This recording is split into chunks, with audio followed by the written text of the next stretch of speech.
supporters, ladies and gentlemen. It's an honor to welcome all of you here today on this very special day. Before we begin, I'd like to take a moment to honor the land we stand on, our ancestors, the past, present, and emerging. Thank you. My name is Anusha Mohan, and I'm the MC of today's Cancer Prevention Workshop ceremony. A cause close to our hearts, an initiative powered by Communications C. As someone deeply passionate about emotional well-being and holistic healing, it's a true honor to stand before such an inspiring audience this morning. People who not only care about curing diseases, but about preventing it, educating others, and creating change where it matters most. A little housekeeping before we start. We have the exit door just at the back of the room. When you turn left, you go straight, and then bathrooms are on your right. Kindly, humbly, gentle request to please keep your mobiles on silent for respect to all of our speakers while they're presenting. A quick guide. Today is going to be a day packed with amazing stuff we've got lined up for you, including a meditative session, a yoga session, a Zumba session, and of course, above all, we're going to speak about cancer prevention, nutrition, and many other sides of the benefits of preventing cancer. We also have a photo booth outside, and I've seen a lot of people having a lot of fun with it, including myself, so please do have fun. And at the end of our event, Hotel Hilton has given us a little cocktail ceremony to, of course, cheer everyone who's here, and as an honor to the Pink Month. So let's take a deep breath, and together open our hearts and minds, step into a day dedicated to awareness, prevention, and community. And remember, today, now, we are all exactly where we need to be. And most importantly, friends, make friends, have fun, enjoy your day. Now, to officially open our event, I'd like to introduce you to a chartered marketer, communications passionate. She masters integrated marketing, communications, and branding. With over 25 years of working experience in communications, she developed both local and international brands across all industries, from financial services, blockchain, and non-financial. Please welcome to the stage the visionary woman, the one who made today possible, a dear friend of mine, Mrs. Cora Ning-Karimukas, the CEO and founder of Communications C.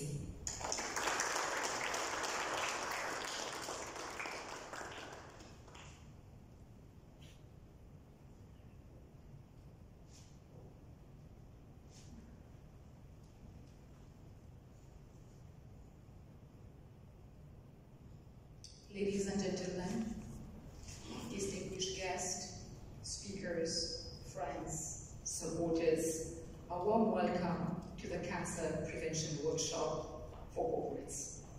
I am Cora. For those who don't know me, some call me C.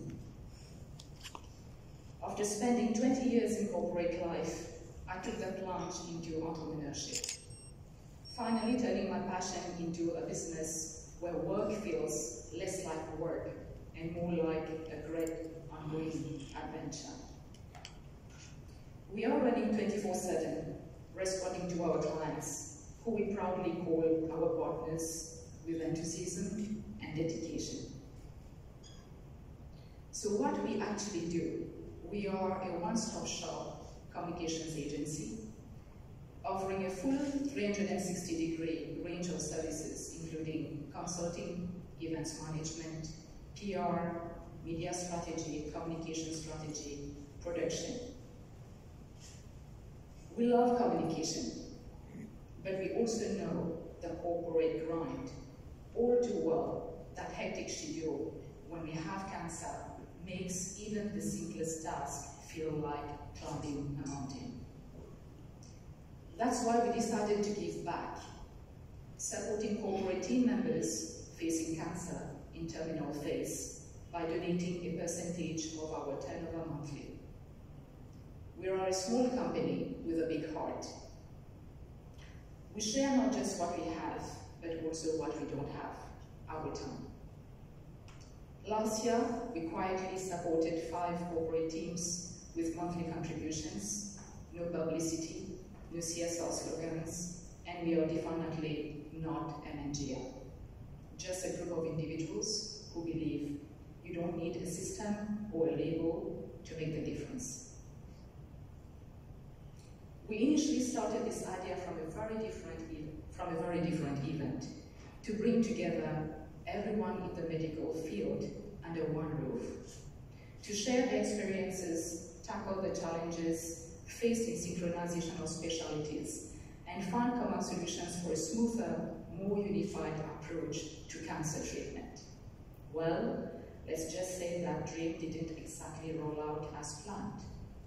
Various hurdles popped up, doors closed, and phone lines got hung up on us more times than we could count. But did we let that stop us? Absolutely not. Because when it comes to cancer, there's always something worth fighting for. Drawing from my own journey as a cancer warrior and years navigating the corporate world, I shared my vision with 2 incredible friends and business partners, Anusha Mohan and Tabi Ogun Tabi, hiding behind his camera right here. And guess what? They were perfectly sane enough to jump into this roller coaster with me. Through all the no's, slam doors, and late-night brainstorming sessions, fueled by a mix of coffee and sheer determination, they poured their sweat and, most importantly, their hearts in making this workshop a reality today. A huge thank you to Anusha and Tabi for their unstoppable support and boundless energy. Thank you.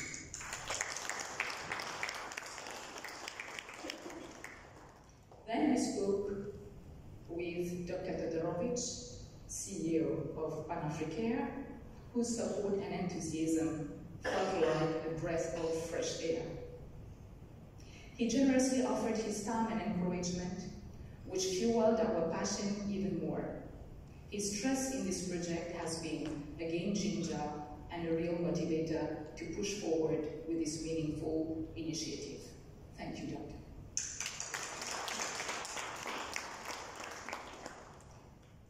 We didn't exactly have companies lining up around the block or a massive crowd storming the doors, but what we did have was something even better. A group of heartfelt, quality supporters who believed in this cause enough to stand with us personally and generously. We have friends who contributed personally to this cause. They don't want to be mentioned. They are amongst us today. We thank them heartfully. First up, City Brokers Insurance, truly vital pillars in making this happen.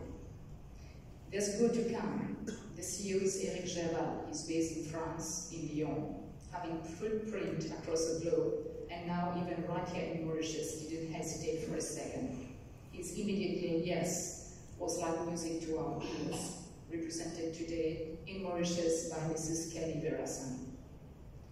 Trade Union, out of home, advertising, founded by Mr. Desiree Mariette, led by Mr. Desiree Naken, showed they have hearts as big as their billboards, generously offering their support and prime billboard space to spread the word.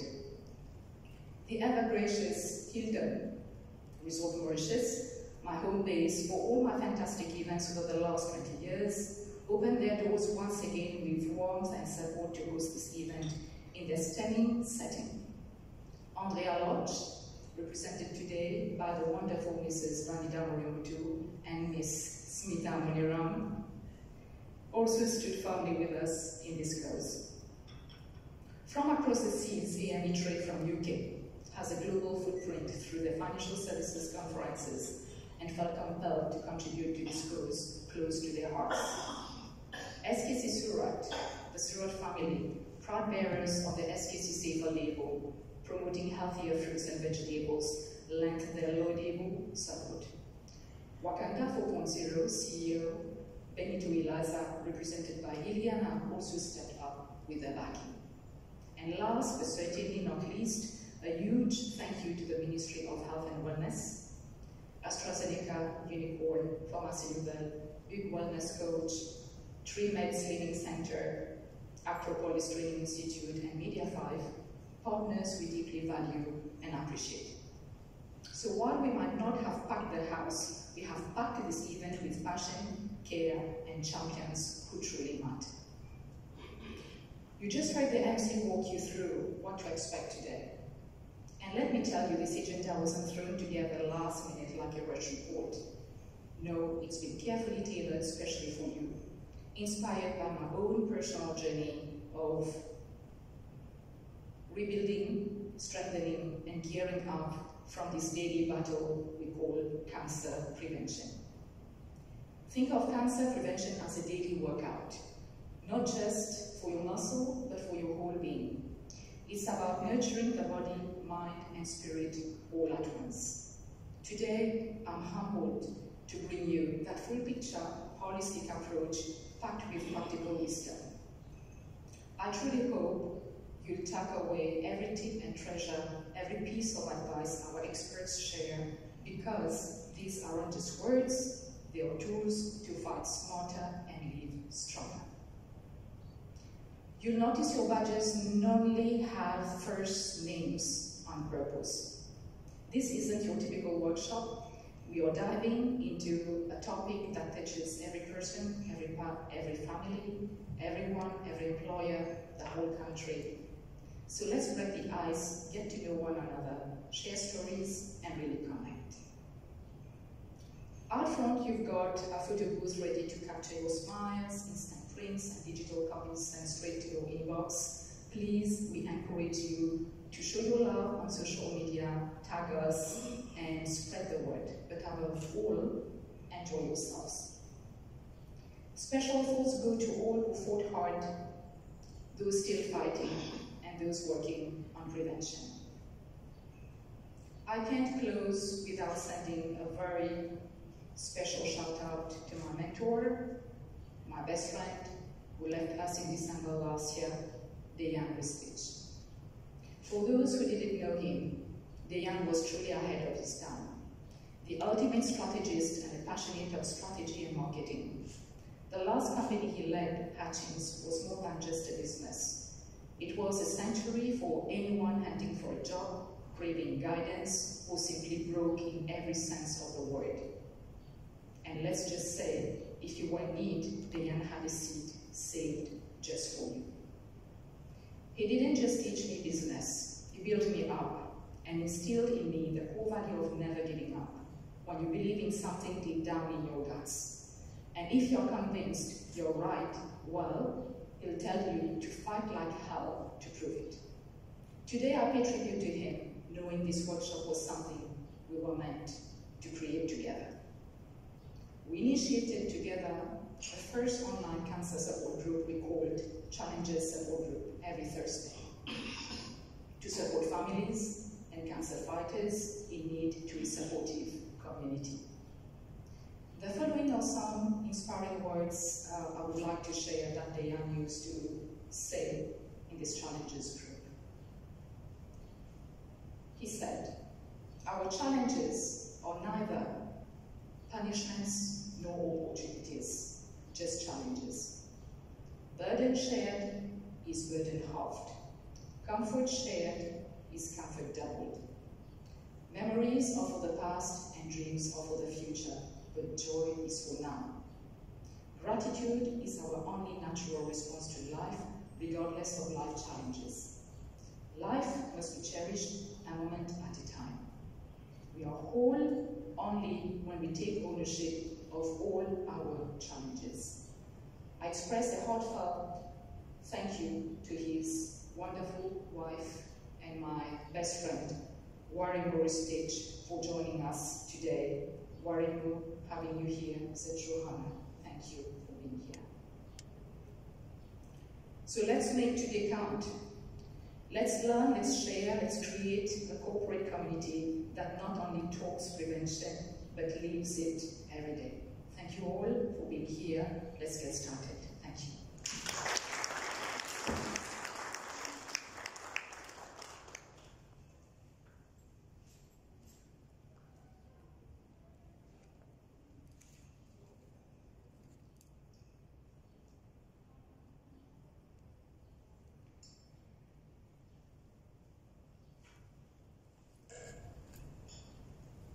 Thank you, Goa, for the heartfelt opening.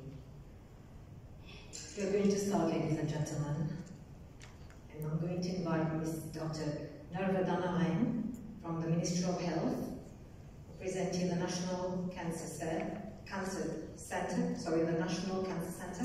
and we are going to be speaking, she's going to be sharing with us the cancer in the modern workplace, the hidden crisis, why prevention matters, speaking about some stats from what is happening currently on our beautiful island. Thank you.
Good morning, everyone. A big thanks to Anusha, Cora, for having me here. It's heartwarming. It wells up my heart, actually, to see how cancer is being talked about, dealt with, taken into consideration, being felt, being lived, being expressed with emotions outside the hospital setting. A big shout out to all of you who made this platform possible. So without much ado, I'll get into my topic, which is cancer in the modern workplace, the hidden crisis.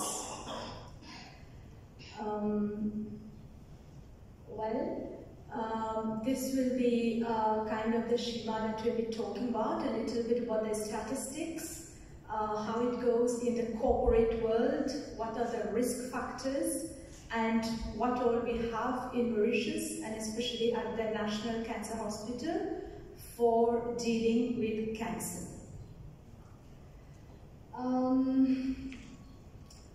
I think more than knowing what the complex disease, it is definitely a very complex disease. I think today's platform makes me not talk about cancer as a disease entity. As a disease entity, well, you'll be probably like to know cancer derives its name from the Greek word karkinos, which literally means the crab-like features.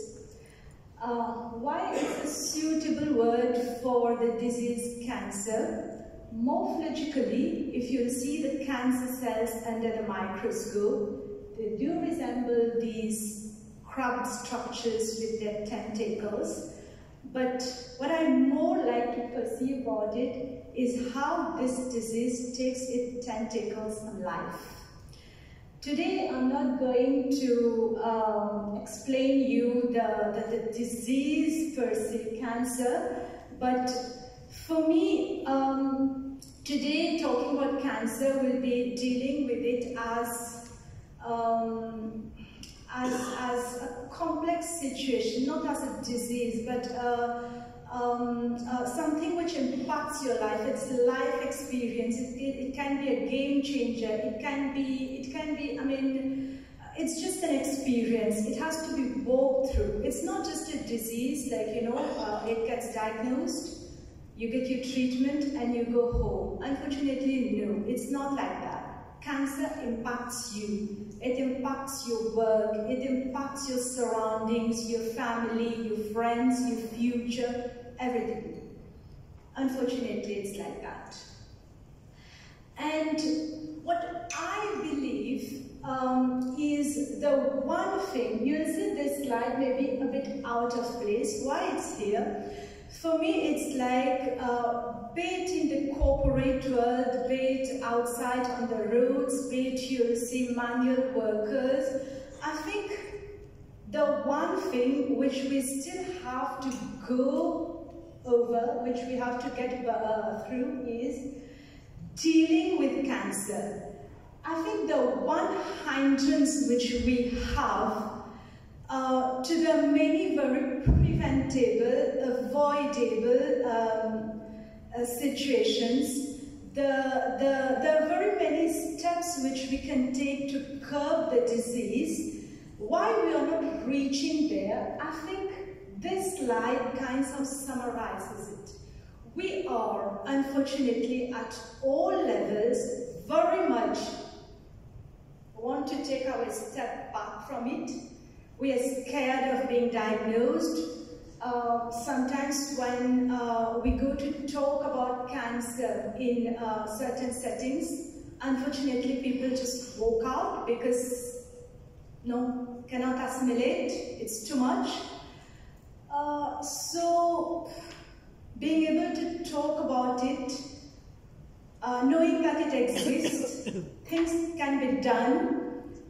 It's not a death sentence anymore, probably like we used to talk about it maybe 50 years back or even 30 years back. Things have changed and everyone is at risk, unfortunately. No one is immune to cancer, so we should consider this possibility and the toll of epidemic that this disease entity, cancer, is taking in the world. I feel it's like just when you reach a certain age, you're aware about, okay, I should think about diabetes, my body weight, blood pressure needs to be checked. So this also needs to come. Somewhere at the back of the mind, it should come a bit more naturally. And I think this is what can be a game changer. I mean, adopting this kind of mindset, I think, would be a game changer in the disease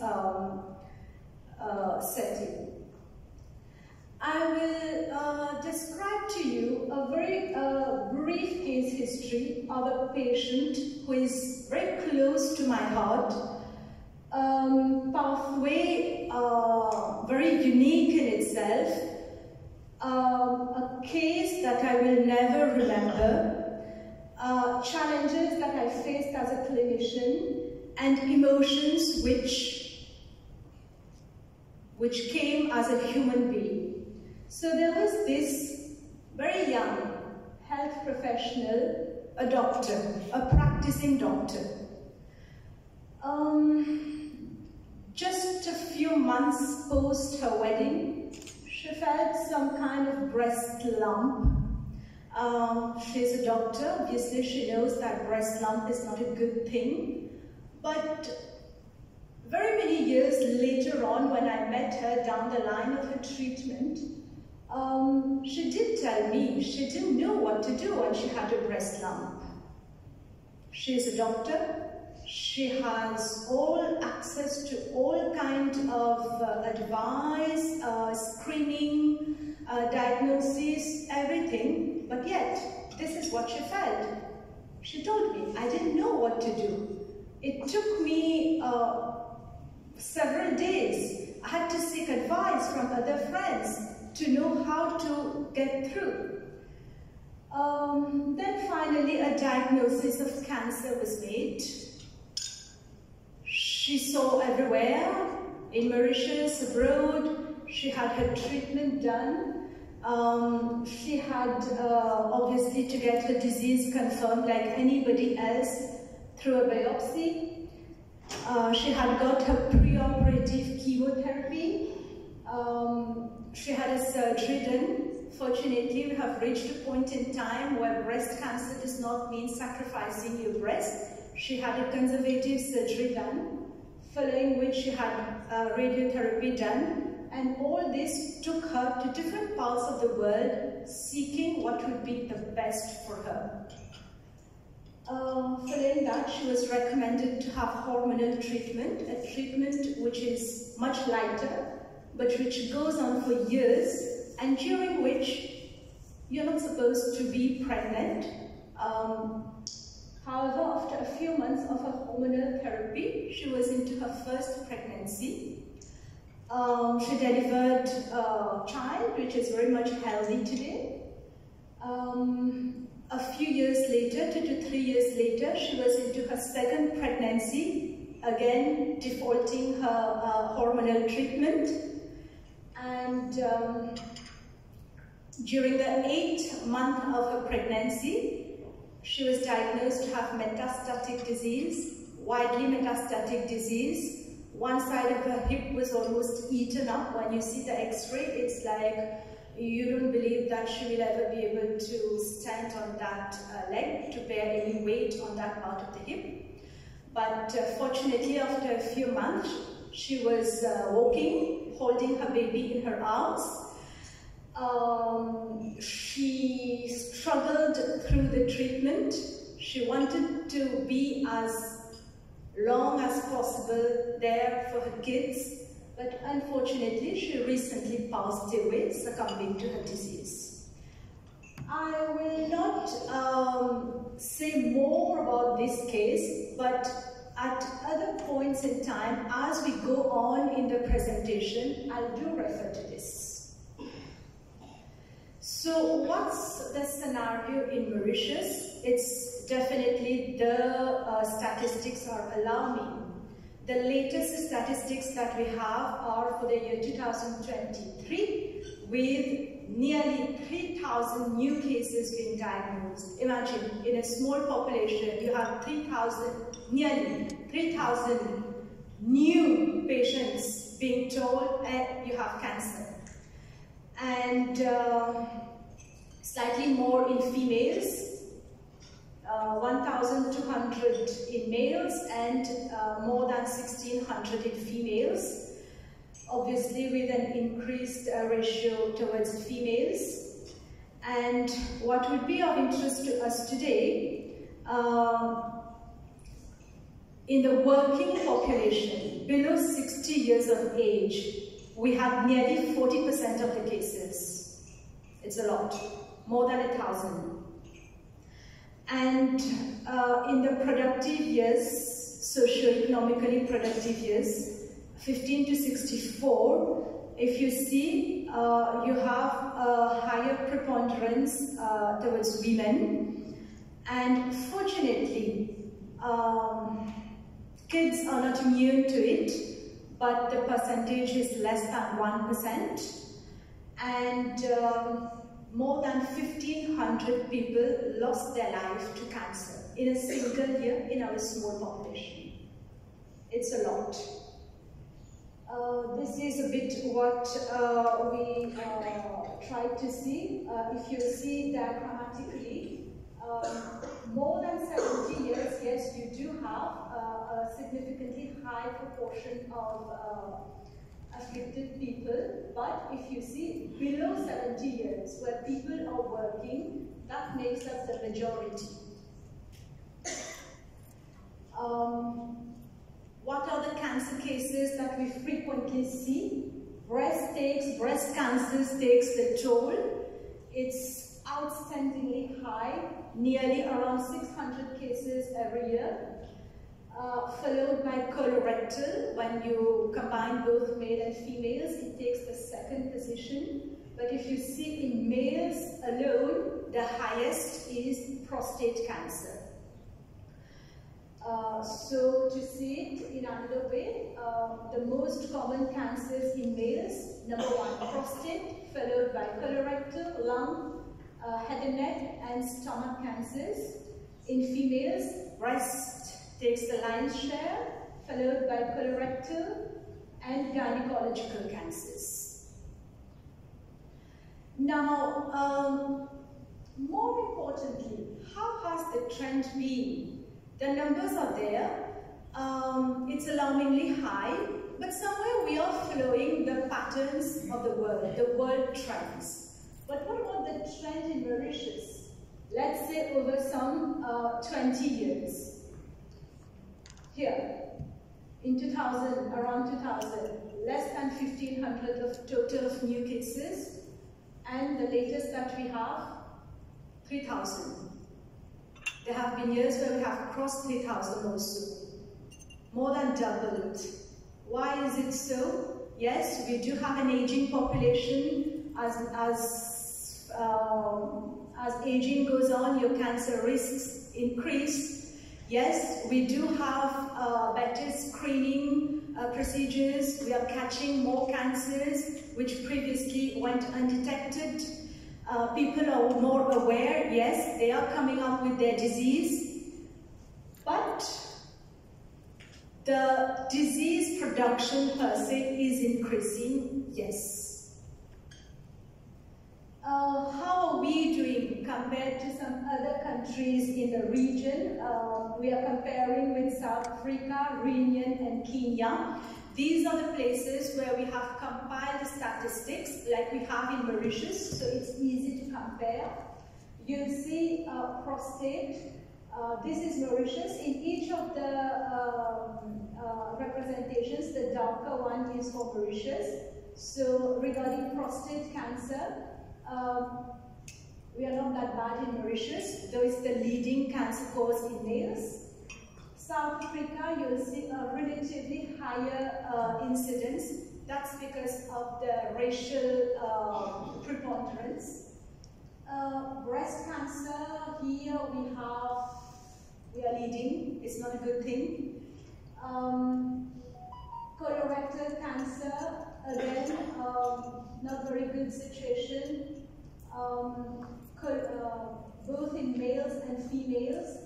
And lung cancer, we'll see that we have an increasing trend in Mauritius. It's among the popular cancers, but we are doing relatively well compared to our neighbors.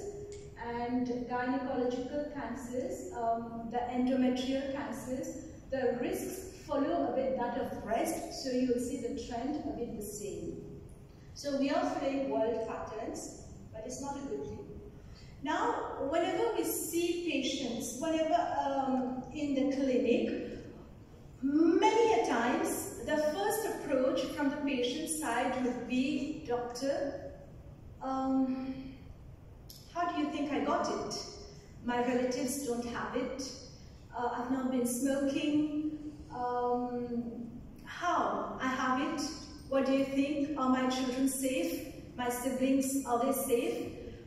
And sometimes, just to take off the guilt factor, we tend to put a little bit things on genetics. Is it genetic? Well, genetic factor is there. We don't say no, but only genes don't do the work in more than 95% of cases. In less than 5% of cases, you'll see that it's the genes which leads to the cancer. Otherwise, in most of the other cases, yes, the genetic preponderance might be there, but it needs a complex, intricate interplay of other risk factors to go and actually cause the cancer, which is, the cells just outgrowing the healthy cells of there. It doesn't happen by itself. some genetic alterations do take place, and it's a very complex interplay of things which lead to that process. So if you consider approximately 5% of cases which are related to genetics, there are some very specific cancers, some cancers in children related to the eye, colorectal, breast, ovarian, and even some prostate cancers, which tend to be genetically propelled. Otherwise, most of them are from what we call modifiable risk factors. For the sake of today's discussion in a corporate world, I'm not going to talk much about the non-modifiable risk factors, which are age. You cannot do anything about it. We are all going to age up. Unless we die early, we cannot prevent that risk. Sex. If you're born female, you're bound to have a higher risk of breast cancer. Breast cancers, less than 1% tend to be in males. They do exist, yes, but your female sex is itself a preponderance, is a risk factor for breast cancer. These are things which we cannot change. I'm not going to deal a lot with that. Today, for today's discussion, I'm going to talk about some of the risk factors which are modifiable, which directly concerns the corporate world as well as the whole world,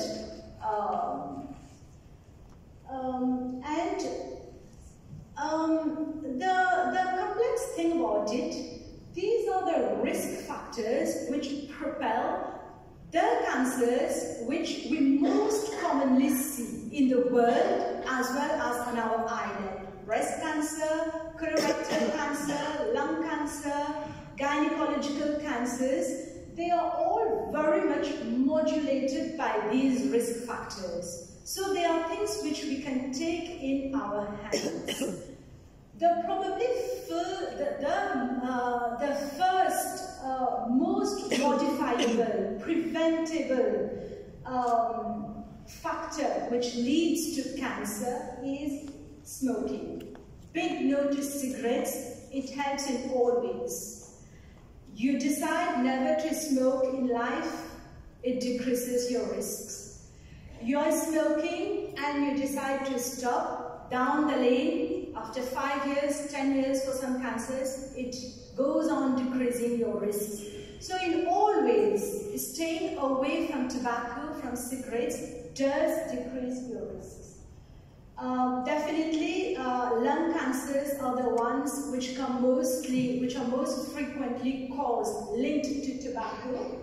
But it's not only lung cancer which comes from cigarettes, from tobacco, linked to so many other cancers like bladder cancers, stomach, head and neck cancers, and even gynecological cancers. You won't imagine, it has its tentacles everywhere. And if you see, not all people who smoke will go on to have cancer.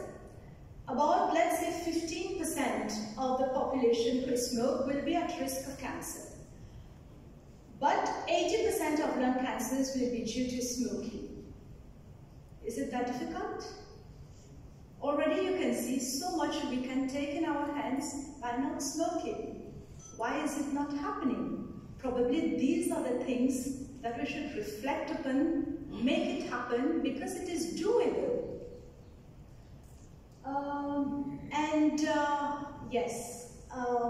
To get out of the habit of smoking cigarettes, we have e-cigarettes, which I find very relevant to speak today. Do you think it does the job? No, not at all. It does contain nicotine. It does contain a lot of other carcinogenic substances, as well as heavy metal ions, which get deposited inside, and they are all very much carcinogenic. Fortunately, we have a good trend in Mauritius. Hopefully it keeps going even lower. The next modifiable risk factor relevant to talk today, relevant to the context of cancer pattern in our country and in the world. Alcohol, not use, but abuse. I find it very, to say abuse, yes, but even what is considered as light abuse is a risk factor, mind you. Okay? So, alcohol abuse is linked to 6-7 types of cancers, and it could save thousands of lives in the world if we would regulate the consumption of alcohol. It's doable theoretically, practically what's happening should reflect. Obesity, a big risk factor, especially for breast cancer, endometrial cancers, and colorectal cancers. Is it that difficult? Why is it? People are aware that we should not be obese, but look at the significant proportion of our population dealing with overweight, obesity. Why? What's in the world? We need to be healthy, everyone knows, but what's preventing us? Everyone would want to have the ideal weight. What's preventing us? What's in the corporate world which could help us? I really appreciate today's program because you are also focused on that. Our diet, carcinogenic diet, I'd say these days. Whatever you get ready-made fast foods, they increase your weight, they lead to cancer. Moreover, they themselves contain so much of carcinogenic products, agents, that they trigger cancer. To appreciate, all of us go to the supermarket. Many of us will be going after today's session to pick up something healthy. So double check the labels in your mind, not only what you see. And being obese is one thing. Being active is another thing. Some people are blessed with a very good basal metabolic rate. They don't need to do a lot of exercising to keep a good body weight. It's good without much exercise. I have many patients, they say, no, I don't need to because my weight is okay. But being in your ideal body weight without being active or by being sedentary, it does happen. There are many people like that. That also doesn't help. You need to keep your good body weight and you need to be active. These are two different things. Being active, having your physical activity as required decreases, especially postmenopausal breast cancers, endometrial, colorectal, you'll see all these related especially to hormonal issues. Infective etiologies. I won't go much here because everyone knows that they have to get protected. There are some cancers which are very much preventable. If you take hepatitis B, hepatitis C, which is causally very much linked to hepatocellular carcinomas, they are very much preventable just by your proper vaccination. These days, it's already included in the expanded immunization schedule in Mauritius, so it's a must-do for everyone. I don't have much to say about it. There is one disease, cervical cancer, which is linked to the sexually most commonly transmitted viral agent, which is HPV virus. This is the sexually most commonly transmitted virus. It is responsible for more than 90% of cervical cancers in the world.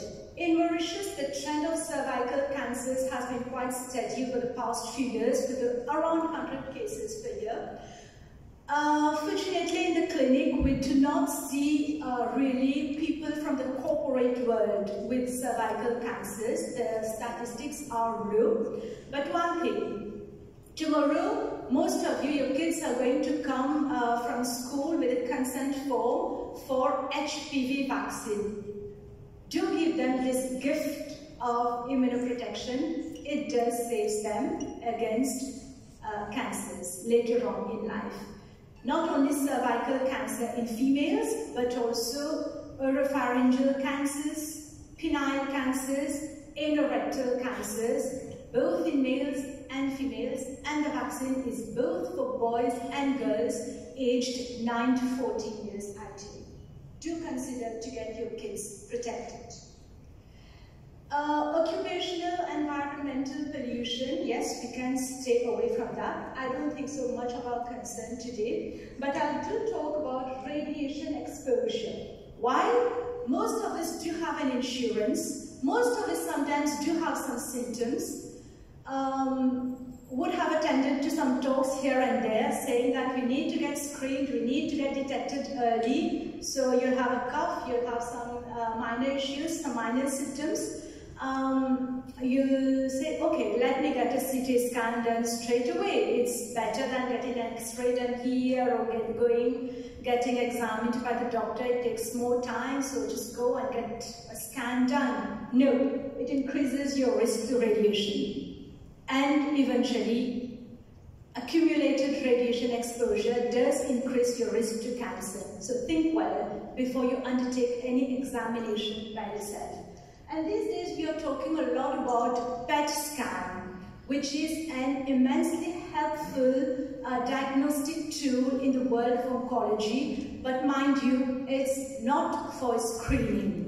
And many people, unfortunately, these days are coming to us to say, let's get a PET scan done to be sure. No, we are just increasing your risk.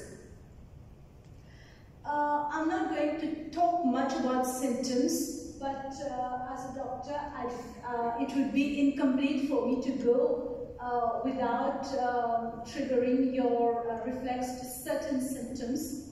Unexplained changes, lumps in the body, in the breast, on the skin, anywhere in the genital region, any bleeding which is not normal in the urine, in vaginal bleeding, in the cough, in the vomitus, in the feces, anywhere bleeding which is unwelcome, which is not normal, you have to seek medical consultation. It's not always cancer, but it could be.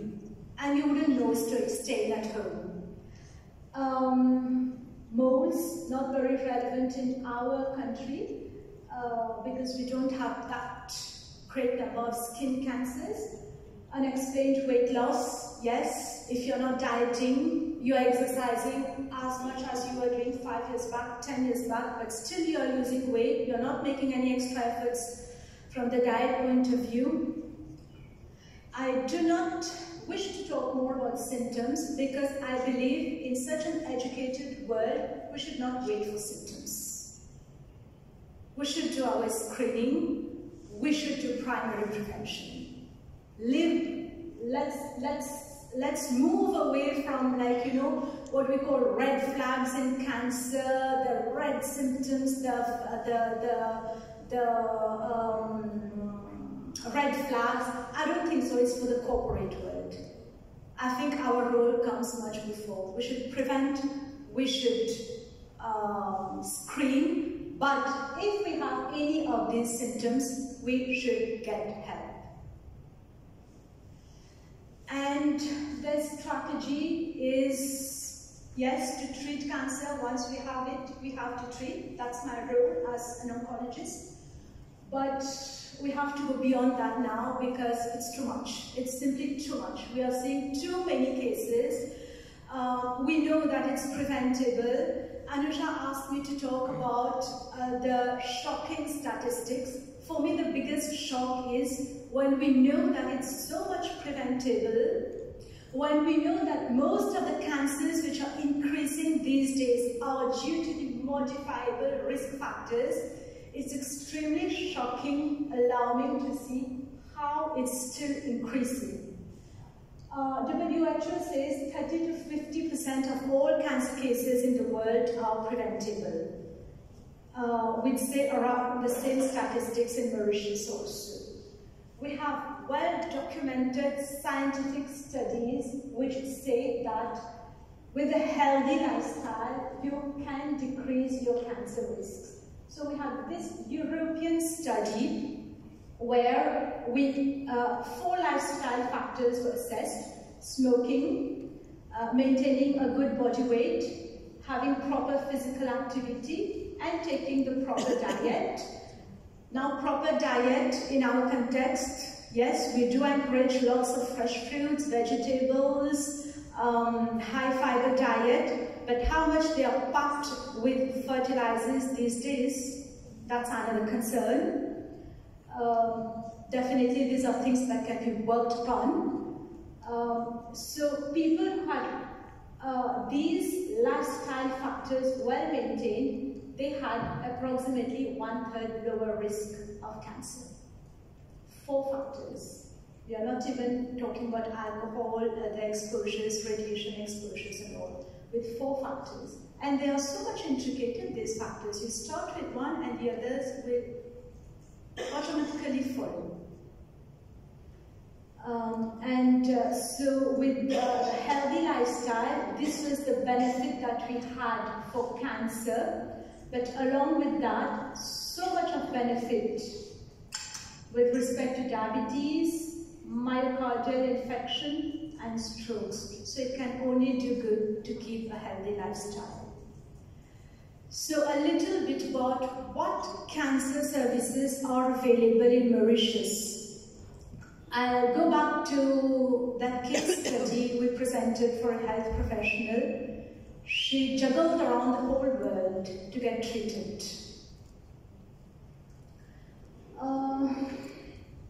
When it comes to cancer, we want to have the best treatment, we want to have the best oncologist, we want to have the best Tesla MRI done, to have the best surgeon to get operated. Yes, it does have an impact.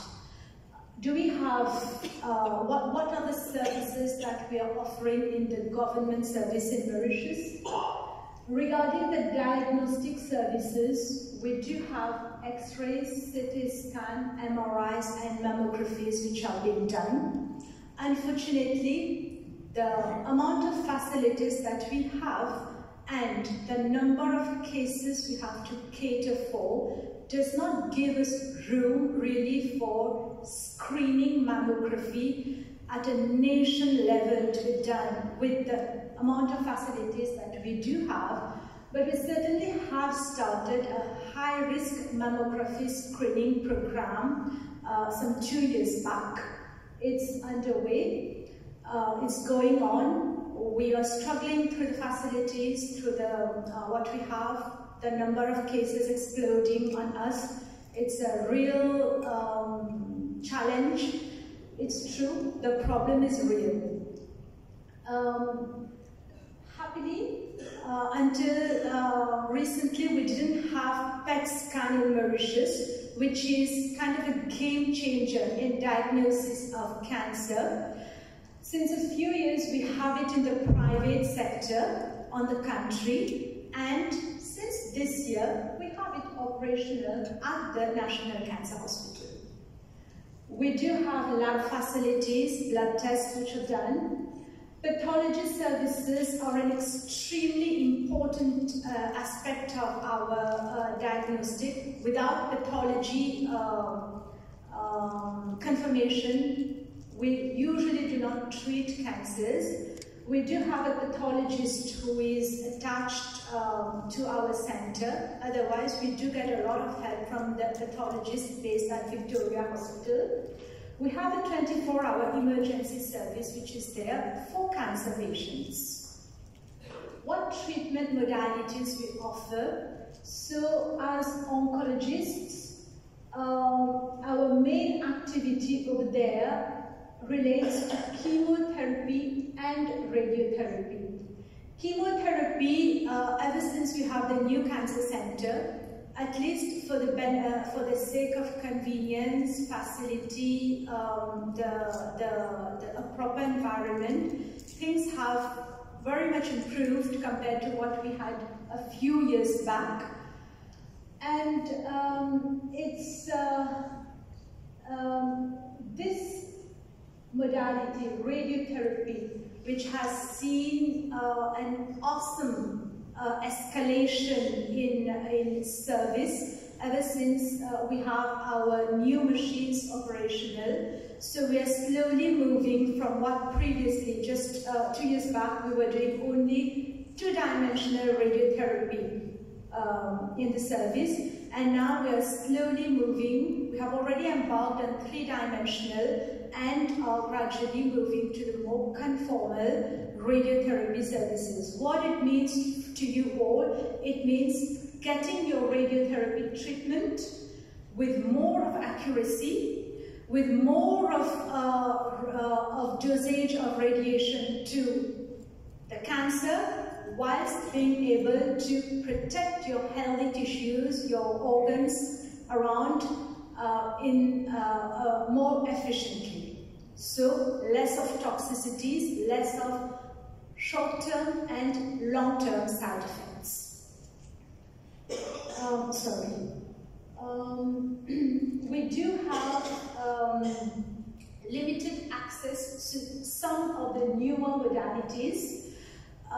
We have few immunotherapeutic agents, targeted therapy agents which are available, kind of modulated for what we see most in our clinic over there, and with the constant demands for renewal, for updating. It's a very dynamic thing which is going on. We have a palliative care physician, unfortunately not full-time, but part-time, coming to offer a very efficient service to our patients. Recently, we had the Department of Surgery, which was opened at the NCC. Though locally we do not have oncosurgeons yet attached to our center, but these days we are frequently having visits of oncosurgeons from specialized centers abroad who are giving a helping hand, thus allowing our patients to get their surgery done in the home setting. And trust me, nothing beats the comfort of home when you're sick. We do have multidisciplinary tumor boards which are held. Unfortunately, with the statistics, with the actual situation, it's not possible for all cases, but we do tend to get the most complex cases discussed on an MDT, sometimes even involving foreign expertise. We have regular CMEs at the center, and things have expanded over the last few years a lot, and we are very much hopeful for even newer services, infrastructure and workforce to get through the challenges which we are currently facing. The challenges are a lot, we won't say no. So for today's discussion, I'll come to winding up by saying early detection saves lives. To recall, if you have symptoms, don't delay. Get attention, medical attention as early as possible, because early detection saves lives. Just to give you an example, a breast cancer, a small one, localized, still in the breast, your 5-year overall survival would be more than 98%. The same breast cancer, still localized to the breast, but it grows a bit bigger. Your 5-year overall survival decreases to about 95%, still a good number. But if it goes on to get bigger and goes to your lymph nodes under the axilla and all, your survival at 5 years decreases to about 80%, 70%. And now, allow it to spread to distant organs, to metastasize, your 5-year overall survival drops to 30 to 40%. So this is the picture which should help you to seek prompt medical attention. Early detection is one thing. Screening is good. It helps to detect early, but the best is to prevent. Prevention, prevention, and prevention. This is what's required. This is what is going to be able to revolutionize what we have as the cancer scenario in Mauritius. Cancer is curable. We do treat cancer patients. They do get well and they do take their rehabilitation and get back to a normal life course. And even if cancer is not curable, even if you've been detected at a stage where your doctor comes and says, unfortunately, I cannot cure you to make you 100% cancer free, at all stages of cancer, even at stage 4 cancer, there is some kind of treatment that we can offer, sometimes albeit palliative, but it does help to maintain a better quality of life. When we have gone beyond the stage of what is curable, our aim is to offer you the best days in terms of quality rather than quantity. We do try to prolong, but whilst trying to give you a good quality of life.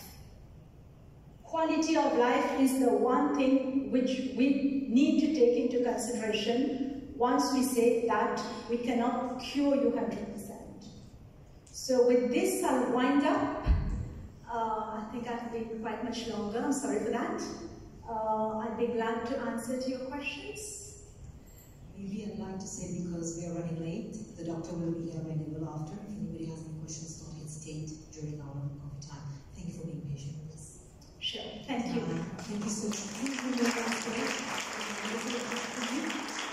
And as a certificate of recognition for our cancer workshop, and to thank you for being part of it on the bottom of our heart.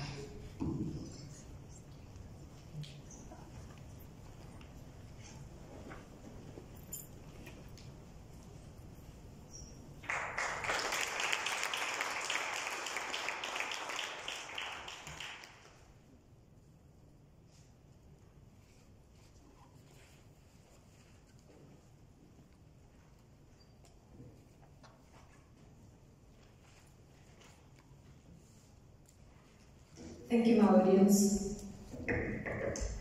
Our next speaker is Professor Dr. Miodrag Todorovic, CEO and founder of Pan-Africa Limited Seychelles, with over 40 years in surgery and more than 2 decades in health management. He has served as Chief of Services in Hospital, Director and Director General at the Ministry of Health. He's also an educator and mentor, having taught and trained professionals across Europe, Africa, Asia, including the University of Belgrade, University for UN for Peace. Today he continues to advance hospital excellence as a regional representative for TEMOS accreditation in the Indian Ocean and East Africa. Dr. Todorovic, it's an honor having you amongst us.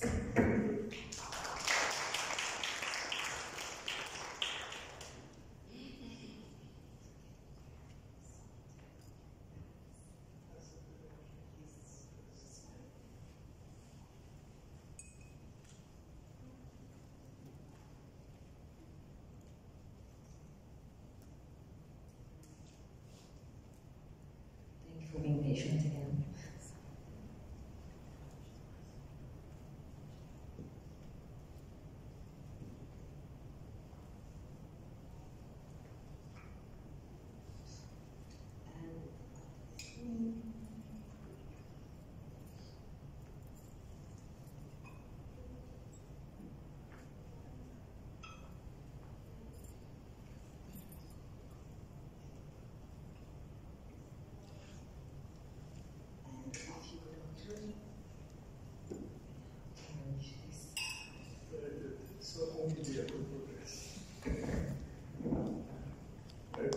morning, everyone. Greetings to all dignitaries, friends, supporters, people present here.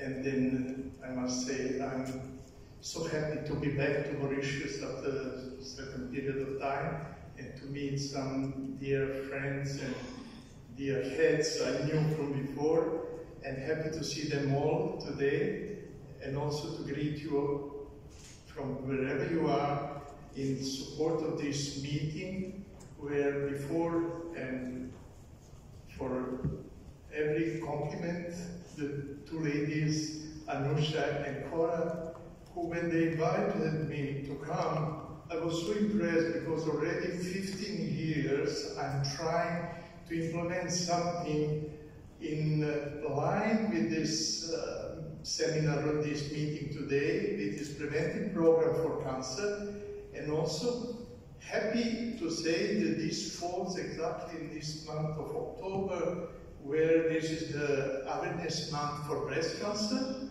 and 31st of October is the day for breast cancer struggle and promotion among people, to be aware, and not only to awareness throughout the month, but that day, particularly from my side, to give some promotional packages in the private sector that ladies can do screening for free or with follow-up after they had been victims of breast cancer and so on.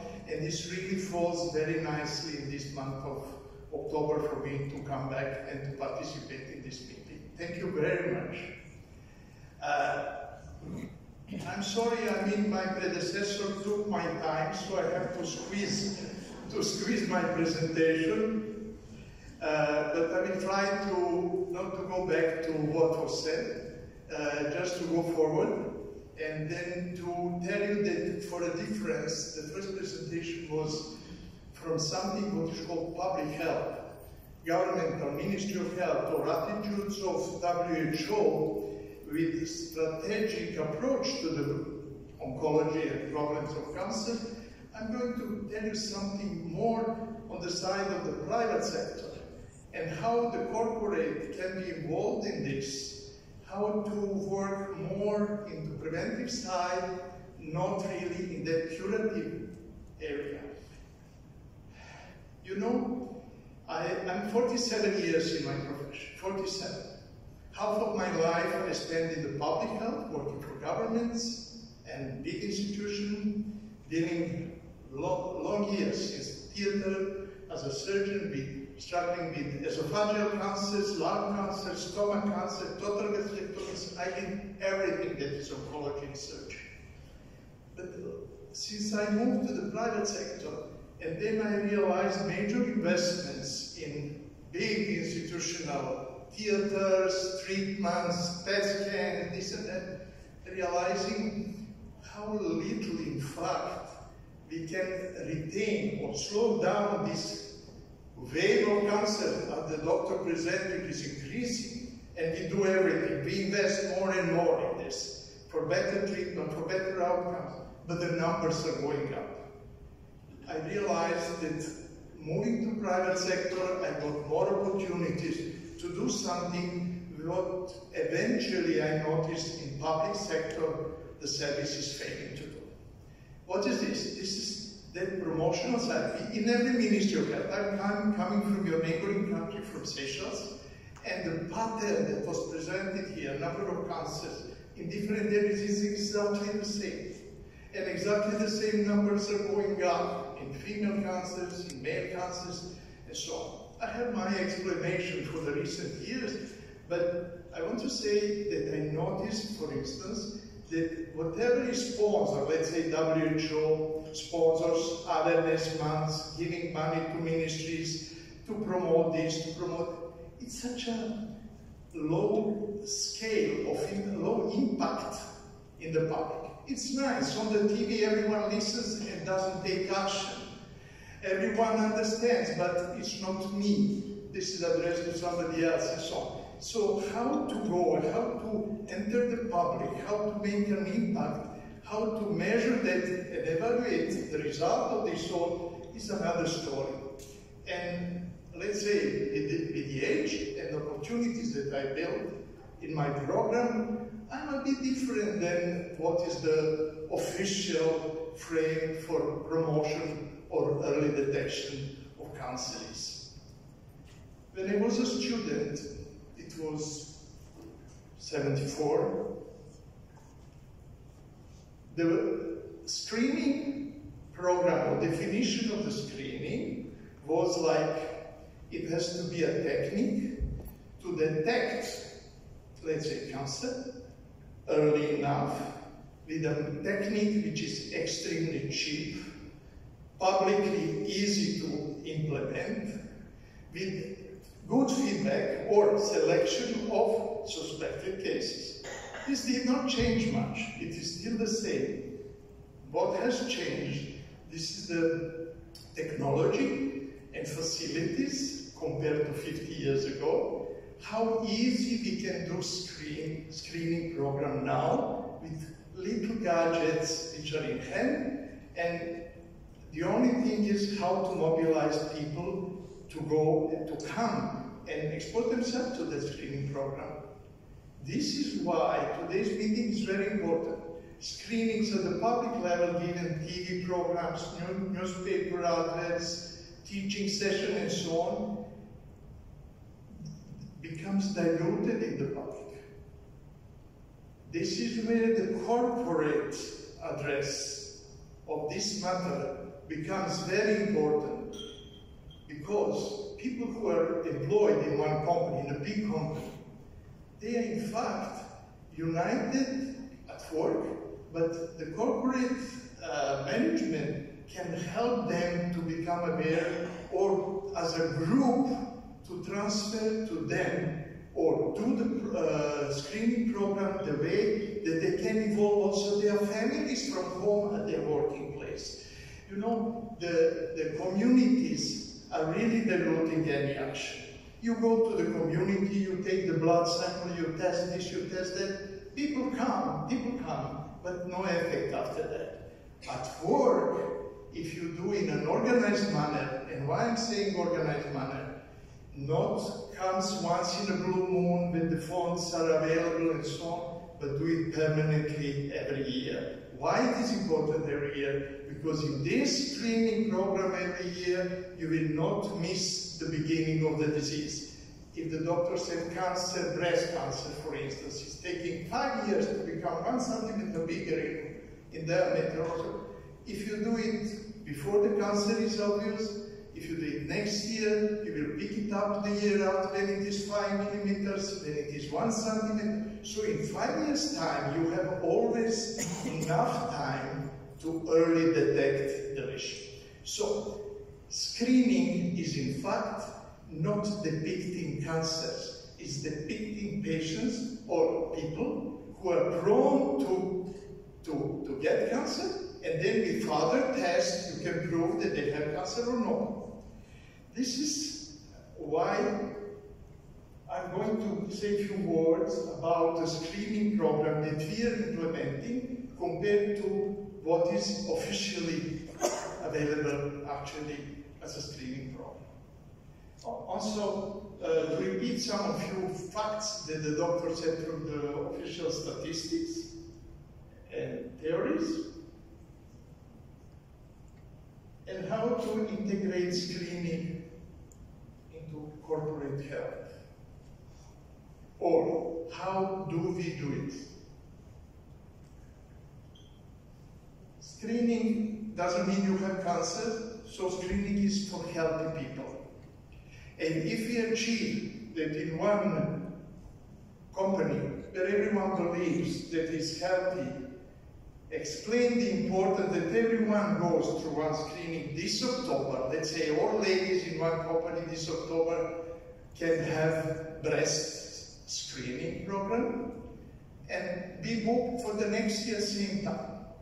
The problem is corporates are really reluctant, or they have their health and safety officers, some of them have the wellness committee, but they don't take action in an organized manner, sometimes saying they don't have funds for this. I can tell you, one of the companies that pays the highest tax, governmental tax, private company in Seychelles, is negotiating with us, and they tell you how they do it after, to reduce the price for the screening of their employees. But if you pay this much tax, you're number one taxpayer in the country. You have so much profit that you can do this for your employees. So this is not a business matter. It is, at the end of the day. You make your employees happy, and we will come to that point. But screening is for healthy people. And not to wait for the first symptom and then come for screening. Okay, this is rather early detection and not the screening.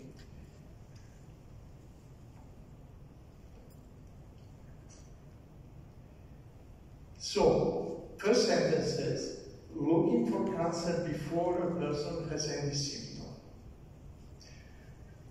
Let's go to the colon cancer. If you take the whole group here and do the simple FOB test, fecal occult blood, those who have positive and have no symptoms have to repeat the test, and if it is again positive, have to do colonoscopy. This test, this is going to visually, technically, with biopsy confirm if it is blood from an ordinary diverticule or it's a polyp which is changing into a cancer. This is an early detection. Next step. So screening is this fecal blood test, and the next is very cheap, very easy to do. In America, they send invitation, or they send to your address little sticker that you can soak in your toilet after passing stool, and then it shows positive or negative. Everyone can test. It is developed to the self-test. So 50 years ago, it did not exist when I was studying how to screen people. Now, technology is gone to very simple techniques in some of these cancers. Breast cancer, you don't need to go for PET scan ever. You have to implement, to explain the people, let's say in a company, how to do breast self-examination. Whom to contact if they palpate something unusual in the breast, some lump. Who is that first nurse? Where is that center? So community services for early detection are important to be created. The process of diagnosis is another story. This is what I'm telling you. If somebody has positive occult blood and screening in the stool, and this has to be done every year, beginning with some age particularly, and beginning with those who have colon cancer in the family already. So you have to know your patients, you have to know your community that you do screening, which means this program of screening has to be localized in the community or the place of work and so on, so then you have control over that unit.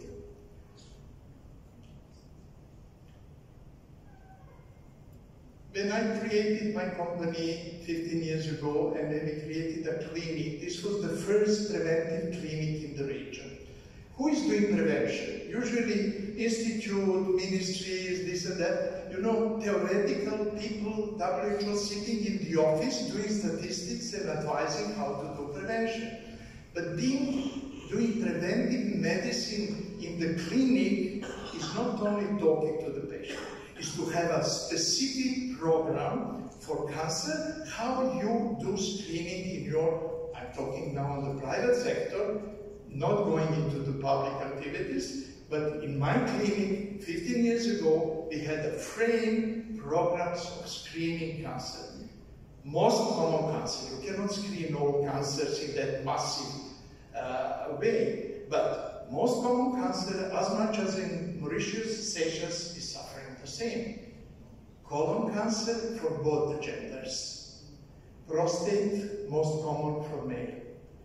Breast, cervix, and ovary, more and more in Seychelles, is the female cancer. And both genders have lung cancers. Surprisingly now, number of female lung cancer is increasing, regardless if they are smokers or non-smokers. And finally, in Seychelles also, skin cancer is, as everywhere in tropical areas, very common. So for these most common cancers, we have developed our programs. And in our mission, 15 years ago it was written, we will struggle with chronic, non-communicable diseases, and in cancer pathology, we will create programs for prevention and early detection. You see, in the official terms, mammography remains, for instance, for breast cancer, first level, most important line in detecting breast cancer.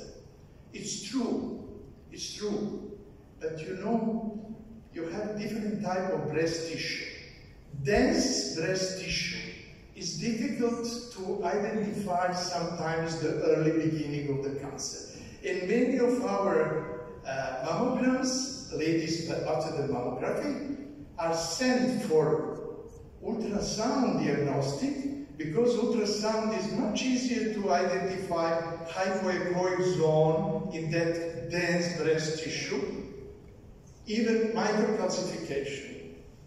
And I turned in our program the screening way. We call ladies to come for clinical evaluation, examination, palpation, checking lymph nodes, and ultrasound. And then when we identify the suspected lesion, hypoechoic microcalcification, and we have now technology in our machines to that extent that we can do microflow in this tumor, in these suspected lumps to see if it is vascularized or not, if it is pathogenic vascularization inside, all by ultrasound, simple technique, no need preparation, no squeezing the breast, and the lady said, oh, so painful and so on, I don't want to go again. And what else? Some countries have banned mammography, like Switzerland. For a few years they banned mammography. They said radiation every year or every 2 years is not necessary. So we adopted our new and completely different model, and we discovered, you won't believe, many cancers. When we see the lesion which is suspected, we do mammography. And we confirm with the biopsy next step. So screening and early detection has to have level of diagnostic to come to the point that it is confirmed or sent for follow-up, which means every woman has once a year to do follow-up for something that is suspected or even for normal rest to pick up the moment when something is developing. It's very difficult. Particularly with contraceptive pills, with hormonal treatments, with all sorts of exposure to everything, obesity in particular, also mentioned already, is the risk factor for breast cancer as well. And we will go back to these risk factors. So the fact that in the family of that lady, I'm talking now of early detection for breast cancer, if the family, mothers, sisters, siblings, and so on, had breast cancer or even ovarian cancer or endometrial, one of these so-called female hormonal cancers, they are more in risk, more exposed to get the cancer, that area. And we do even genetic tests for these family stories. Genetic tests can confirm 3, 4, 5 genes which are very typical when they are combined together to be the risk for genetic background, but not necessarily to develop the cancer. I have a patient that mother and 3 sisters died with breast cancer, ovarian cancer. She is the 4th sister. She has genetic background and has no cancer yet, but we are following every year her breast, her ovaries, and so on, doing tumor markers and everything, so nothing is still being alarming. So it is extremely important that you have the connected point where this screening program is properly run. Somebody who will care about your future. Risk. Cervical cancer is very common. It's similar distribution in stages like in Mauritius, probably a bit. I see here endometrial cancer is above cervical incestuous endometrial is behind, but cervical cancer is, as already said, mainly caused by the virus. Papilloma virus, human papilloma virus, which is transmitted by sexual contact in majority of cases early in life. And this is why the screening program is advised to start earlier than any other cancer in this cervical protis or pap smear test, or testing the swab for papilloma virus as well. Because it has to be mentioned that nowadays, even throat cancer oral sex is blamed for transmission of papilloma virus. So we have to bear in mind that not only this cancer is of viral origin, that there are other cancers, that for instance in throat, Epstein-Barr virus is also playing a role, or suspected to play the role, which is very common in the population, and so on. But external factors, as mentioned, alcohol, smoke, drugs, everything. You know, with the increase of drug consumption in the public, alcohol consumption in the public, the risk of getting cancer for exposure to these social problems, social determinants of health, is in fact bringing risk, because these people on alcohol, on drugs and so on, their criticism is low, protection during sex is low, so promiscuity is high, opportunity to get any of these viruses already mentioned, or hepatitis B, if the population is not vaccinated, which was in the past major cause of, let's say, liver cancer, which is not that far on the list or high on the list, but still an opportunity. Seychelles, luckily everyone is vaccinated hepatitis B. There is zero, exposure to hepatitis B because of this total vaccination. But I want to say viruses are playing the role as well, not only social behavior. This is why we advise the early beginning of screening and then follow up with regular pap smear until the age when there is no more point to do pap smear, passing 60s, and if everything was normal, if the history was negative all these days, in the end of life, there is no point of continuing the screening. For colorectal cancer, I told you, exposure of female and male population is the same risk factor, practically the same. Family background, number one, with alcohol exposure, obesity, and so on. And then food without fibers, poor in fibers content, which is also contributed by constipation as a problem if you don't consume enough fibers. So all this again topped up, these genetic factors topped up by social determinants of health, what we eat, how we live, and what is our normal habit, usual habit. We have this respected this one in our screening program privately, but we do in every visit, regardless if it is for cardiovascular or something else, we do always this fecal occult blood test. Believe me, we discover so many pathologies in colon if you give to every patient that sticker to test the stool. If the stool is positive blood, we repeat one more time in the next week. If it is still positive, we call the patient for colonoscopy. And this is how we early discover polyps and all sorts of things which are not necessarily cancer, but cancer is in our focus to prevent it to the early detection. Prostate cancer is number one in the male. Is number one in the male group, and you know, this is one of the so common cancers that in the books it says once you reach the age of 95 or 100 years, you 100% have prostate cancer. You know, almost every post-mortem done in that age discovers a sort of small prostate cancer that was not visible during the life, which means it's so possible to get prostate cancer even in the healthiest type of life. And particularly interesting story is that this cancer, which is also hormone-related cancer, is somehow genetically again connected with mothers, sisters, female cancers, hormonal origin, so sensitivity and receptors are also playing the role.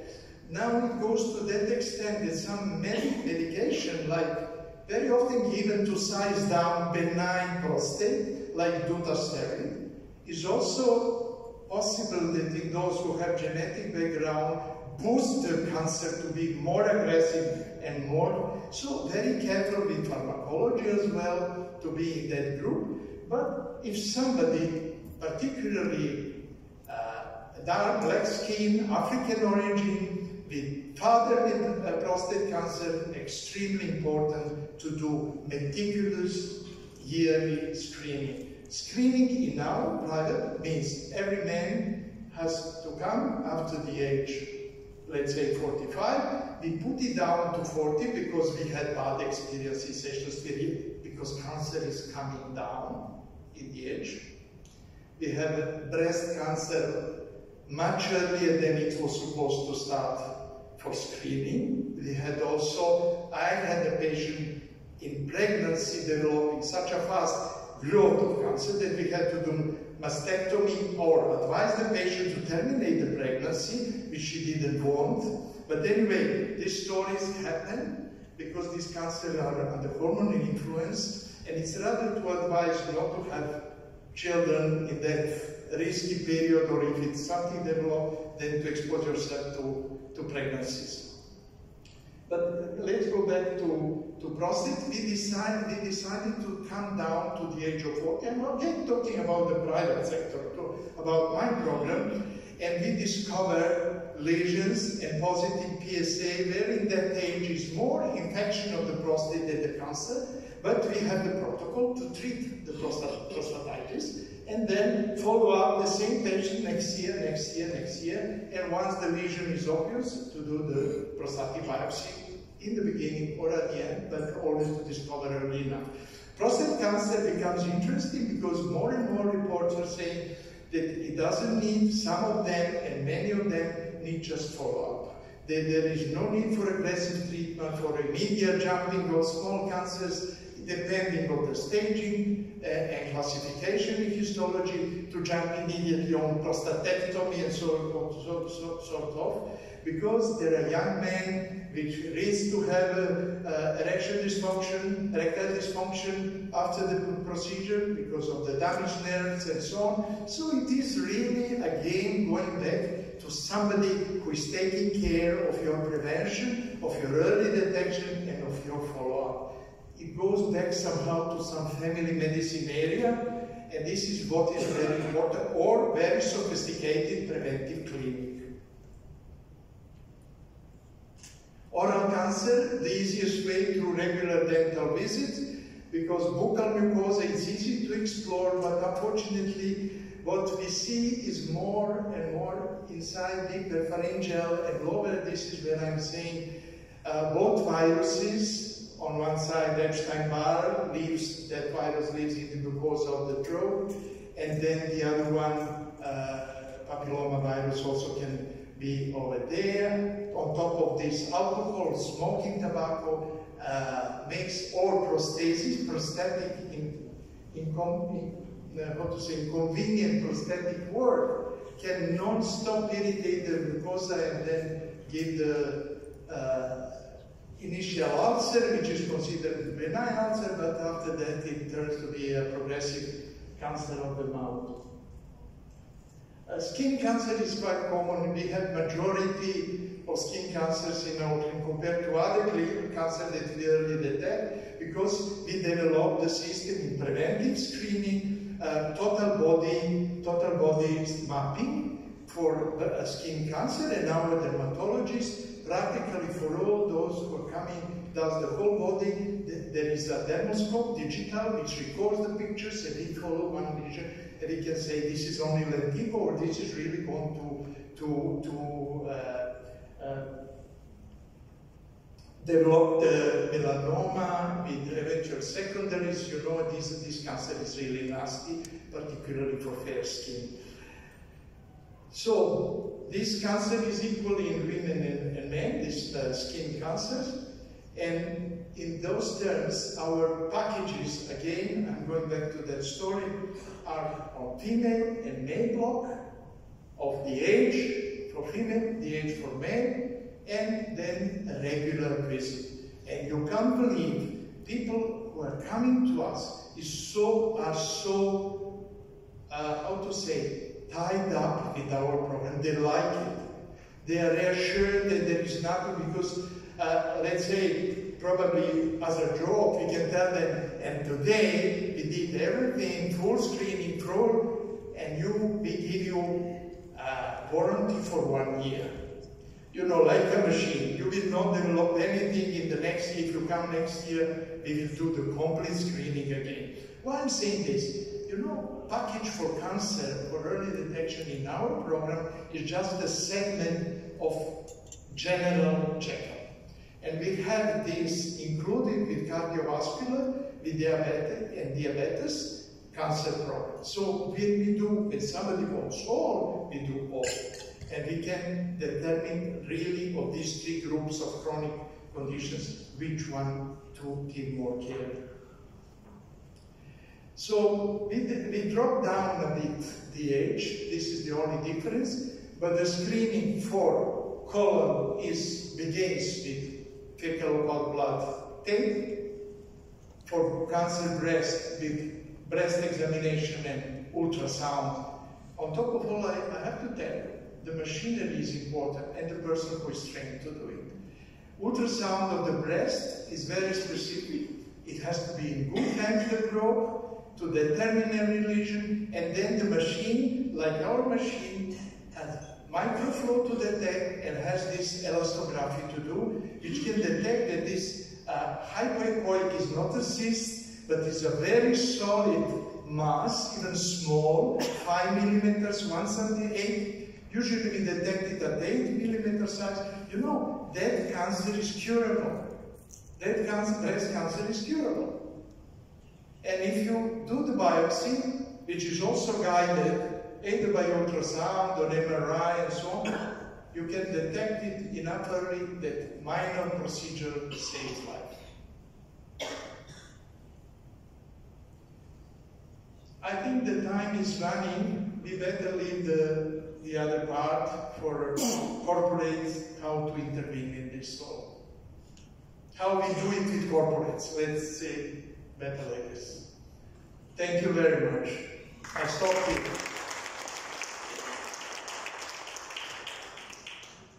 We'll take a short coffee break, and thank you for bearing with us. And we'll come back after.